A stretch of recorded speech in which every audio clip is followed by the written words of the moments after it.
If you think passing an examination without studying is a success, dying without living is definitely a super success, and you will succeed. That is the only thing which has given you some comfort. Suppose you are the only man on the planet who does not know who you are, everybody else knows. You know how it would be for you? Yes?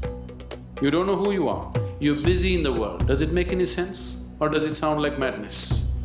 Do not talk about anything which is not in your experience, because whether it is God or soul or chakra or this or that, do not utter things that you do not know.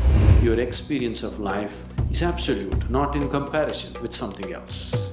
Then your experience of life has transcended the limitations of the physical. Then you have created an atmosphere to know who the hell you are. You better know who the hell you are.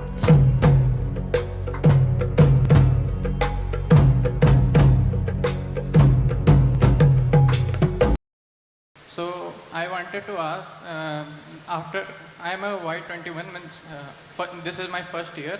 So after coming to the campus, after 1 month, so actually the place I am from originally, I used to practice a spiritual things that you teach on YouTube and all other things like that, the chakras, jagran. But coming here, I start to lose it gradually. Like a time ago, it was like, how should I continue it? And now I'm at a stage that why should I continue it if someone is getting good marks or something more successful without doing these things? Why not? He was doing something with his wheels, is that what he was saying? Was he doing something with his wheels? He said something, chakras he was doing? Yes, you said… No, I have never said anything like that. No, sir, no. No. I never told you to do any wheel alignment. No, sir, no, I didn't say it about wheels. So, means spiritual processes which I forgot, or should I continue, and how in this environment there is no such motivation, so how to continue? Motivation means what? Everybody should come and clap every day when you're doing the practice? See, if something has worked for you, you would have kept it anyway.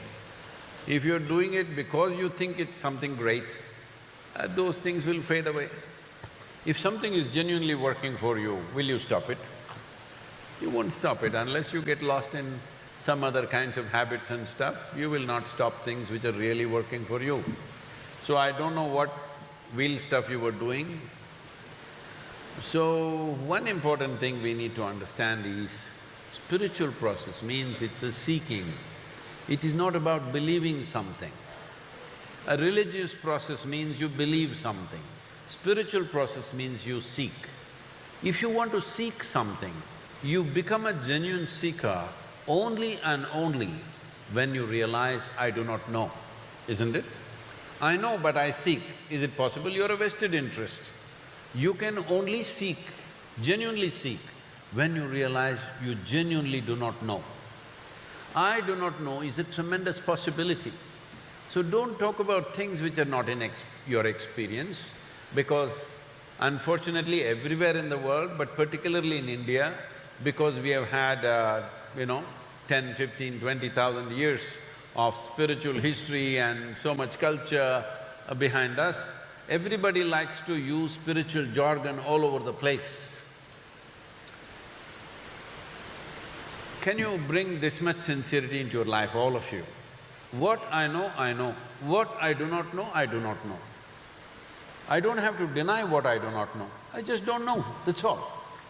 Is that okay? Hello? So I think we have time for just one more question. No, only the professors are clapping, I'm worried about this. What I do not know means only professors are clapping, all the students are sitting like this. There is something wrong here.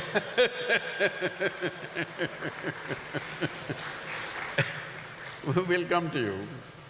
We'll come to you, 1 second. See, in the yogic culture, always the culture insists that you must identify with your ignorance, not with your knowledge. Because even if you absorb all the libraries on the planet,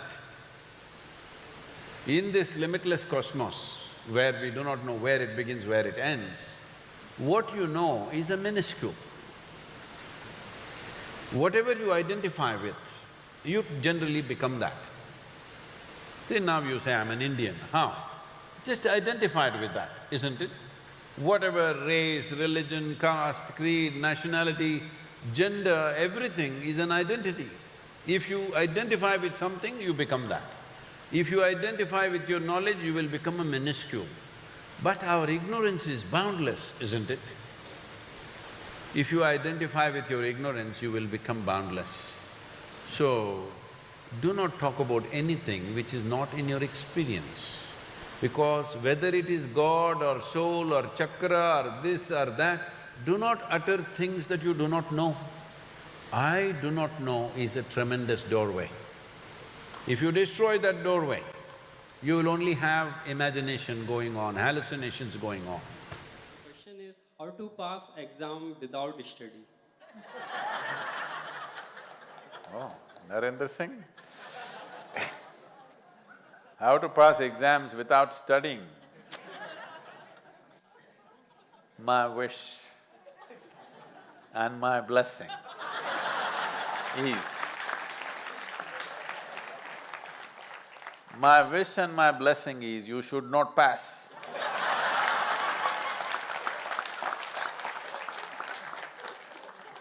Because when you say how to pass an examination without studying, what you are saying is how to get a certificate without knowing a damn thing about anything.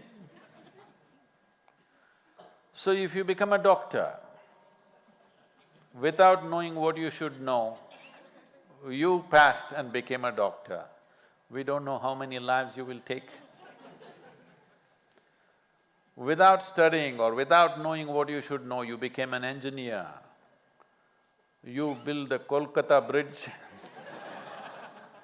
Before anybody crosses on that bridge, it collapses on people's heads, taking lives.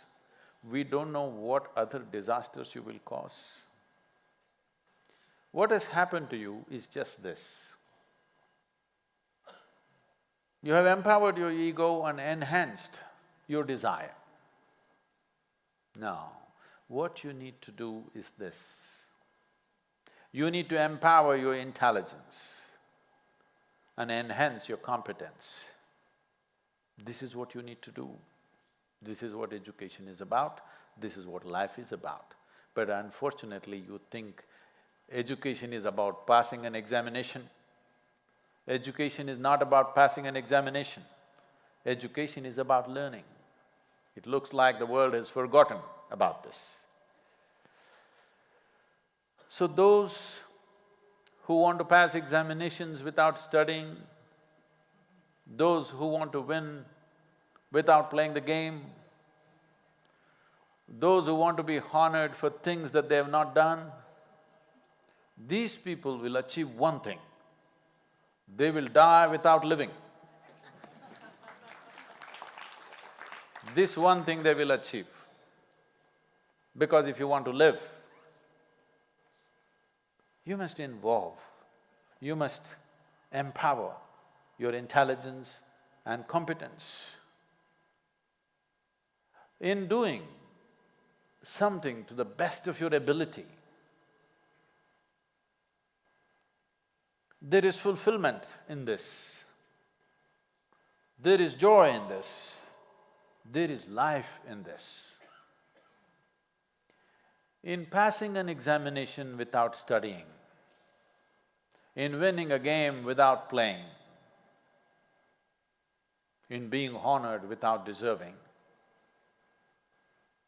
there is only ego satisfaction, looking around at people who have failed and feeling little better than them. As I said, for sure you will die without living. If you think passing an examination without studying is a success, dying without living is definitely a super success, and you will succeed. What? Narendra Singh, Dhoni or Modi? Nah, this is champion of everything. One who wants to pass examination without studying is a champion of everything. If you are a champion of everything, you are a nutcase. If you are a champion in something, there's enormous striving in becoming a champion of something.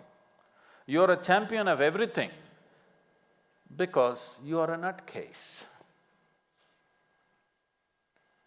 And when you become a champion of everything, it means you don't know how to do anything. Yes? You don't know how to do anything.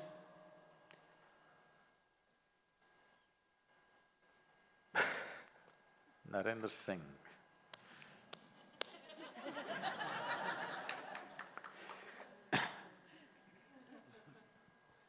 It's my wish and my blessing. All those who don't study must fail. All those who do not know how to play must lose. Yes? All those who do not deserve are not honored in this world. This is my wish. This is my blessing. So you just came to the wrong guy. There are people who will bless you. Don't worry, don't study, my blessing is there, you will pass. I am not one of them. You just came to the wrong place. What? Champion of everything? If you become no, that's good. If you want to be champion of everything, life will get you in so many different ways. If you fail, it's good. At least you know you're not fit enough to take the next step. Yes or no? If you lose a game, you know that you're not good enough. Yes or no? That is the idea of failure. That is the idea of passing and failing, that to know whether I'm fit enough to take the next step or not to fool the world. You can fool the world, but the problem is you will become such an expert and you will make a fool of yourself. That's the biggest problem. So Narendra Singh, not Dhoni, not Modi, there's enormous striving behind those names. Let's leave it here, otherwise I'll get more nasty. Because I don't like people who pass without studying. Does soul exist? Soul? Yes. Whose soul? And one more, what is the purpose of life?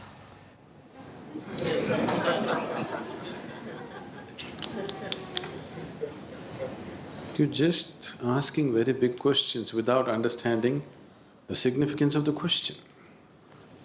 See, when you ask, does soul exist, you're not talking about an academic subject.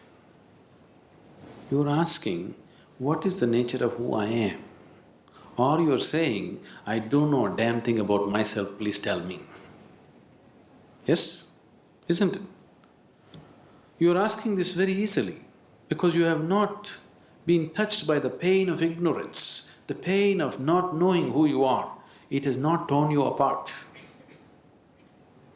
If it really touches you that you're just living here, doing all kinds of nonsense without knowing the ABC of who you are, it should be very painful, isn't it?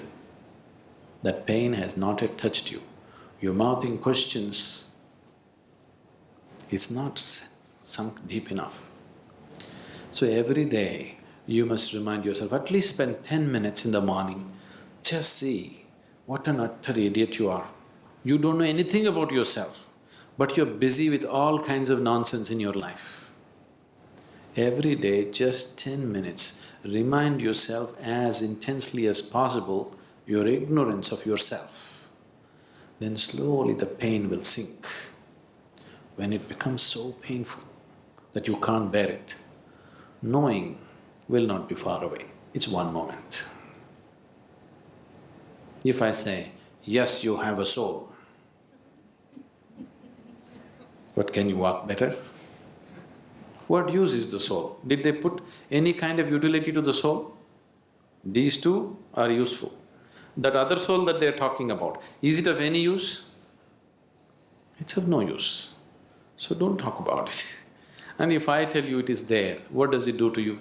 If I tell you, no, it doesn't exist, what does it do to you? Nothing, isn't it? Only thing is, the next dinner party that you go, you can entertain people around you talking about the soul. But as far as your existence is concerned, nothing changes, isn't it so? Yes? Nothing at all will change, isn't it?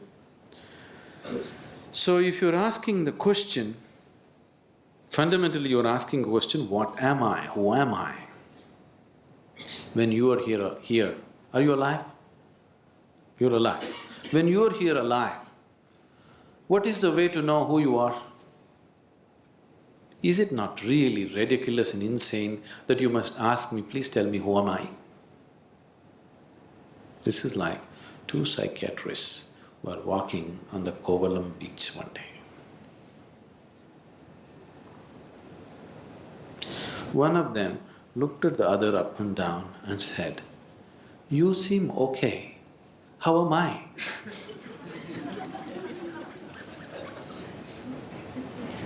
This is just like that, isn't it? You're sitting here, you're alive, you're existing, and you're asking me, who am I, what am I? Is it not ridiculous? Very ridiculous, isn't it? Only thing is, the majority is with you. That's the only comfort which is not allowed you to know the pain of ignorance. You have a huge majority of people around you who are all saying, yes, this is the way to be. Yes? That is the only thing which has given you some comfort. Suppose you are the only man on the planet who does not know who you are, everybody else knows. You know how it would be for you? Yes? You don't know who you are, you're busy in the world. Does it make any sense? Or does it sound like madness? Insanity, isn't it? But the comfort is, you're in a huge asylum where everybody's like you. So your problem is, your existence itself right now is only in comparison with something else. You have no existence of yourself, please see. Right now, if you don't have something that everybody has nose. Suppose you did not have a nose. Actually, you can breathe better, you know. If you take off your nose, you will get 22% extra oxygen. You will be more healthy, everything will be better. But you know how you will suffer? Because everybody else has a nose? Yes or no? Or if you get something extra that other people don't have, you still suffer, isn't it? Suppose you grew one horn. You know how terrible it would be? But if everybody had a horn, then we would be polishing it and decorating around, you know. Your very existence is in comparison. There is no existence of yourself. Everything is in comparison. So, with that comfort, you're passing off without knowing the pain of not knowing. If you know the pain of not knowing who you are, then if you just see that I don't know anything about myself, tears will come. If it starts tearing you apart, knowing is not far away. It's very simple. It's very, very simple because after all you want to know what is within you, isn't it? Can what is within you be denied to you by anybody or anything? Do you need a passport to go within? Do you need a visa? To turn inward and know what's within, do you need somebody's permission? Or can somebody stop you? Can any authority in the world stop you? No. So who is stopping you? Who could be stopping you? Only yourself. Nobody else but yourself. Nobody else is capable of stopping you, isn't it? So why are you stopping yourself? Simply because you made your whole existence outside of yourself. Your very existence is only in comparison with somebody. Because this has happened to you simply because the very nature of sense organs is like this. Because your experience of life is limited to sense perception, that is the reason why you're existing in comparison with somebody, not by yourself. Because sense organs are like this. If I touch this feels cool to me. This feels cool to me not because of the way the steel rod is, simply because of the way my body temperature is. If I lower my body temperature and touch this would be warm to me. Yes? Is it so? If I lower my body temperature to -100 and touch this would be red hot to me. Is it so? So your very basic experience of life, because it is limited to sense perception, everything is in comparison. So your very existence has become in comparison. If this has to change, philosophies and teachings are not going to change this fundamental reality. If your experience of life transcends the limitations of sense perception, suddenly everything is different. When we initiated you into Shambhavi, if you gave yourself to the process, it could easily take you beyond sense perception. Many of you going into moments where you're no more within your sense perception, something else is beginning to happen. Anything new happens, your mind is such, it knows only fear. Even if you walk into heaven, you will know only fear because it's something that you do not know. You have conditioned yourself like this. But if you allow it to happen, you will see, you will start experiencing a dimension which is beyond sense perception. Only when your experience of life moves beyond sense perception, then your experience of life is absolute, not in comparison with something else. Then your experience of life has transcended the limitations of the physical. Then you have created an atmosphere to know who the hell you are. You better know who the hell you are. Otherwise, anything that you do is of no consequence.